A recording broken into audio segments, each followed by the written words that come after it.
এক মাসের টানা অবরোধ আর হরতাল কর্মসূচিতে ব্যাহত হচ্ছে পণ্য পরিবহন।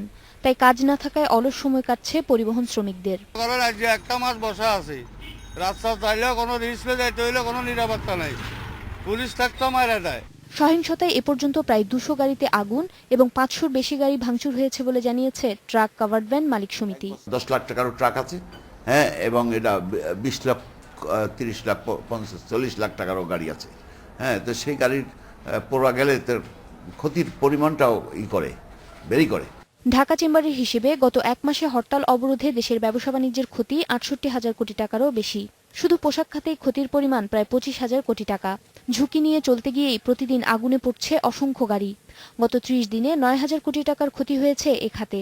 সরবরাহ ব্যবস্থা বিপর্যস্ত হওয়ায় 8,500 কোটি টাকারও বেশি ক্ষতি হয়েছে কৃষি খাতে। হরতাল অবরোধের কারণে দেশের পর্যটন স্থানগুলো এখন পর্যটক শূন্য। এ অবস্থায় গত 30 দিনে পর্যটন খাতে ক্ষতির পরিমাণ 6,300 কোটি টাকা। ব্যবসায়ী সংগঠনগুলো নানা প্রতিবাদ কর্মসূচি পালন করলেও বন্ধ হয়নি হরতাল, অবরোধ, সহিংসতা। তাই আইন করে হরতাল বন্ধ করার দাবি জানিয়েছেন ব্যবসায়ী নেতারা। আমাদের অন্তত কিছু 2-4-20 বছরের জন্য একটা আইন করেন যে ব্যবসায়ীদের দেশকে উপরের দিকে উঠিয়ে নিয়ে যাবে, কেউ আমাদের বাধাগ্রস্ত করতে পারবে না। যে যখনই বিরোধী দলে থাক না কেন তিনি আমাদের বাধা দিতে পারবেন না। রোববার সারা দেশে প্রতীকী অবস্থান কর্মসূচি পালন করবেন ব্যবসায়ীরা। উমনাহার আজমি, ইন্ডিপেন্ডেন্ট নিউজ, ঢাকা।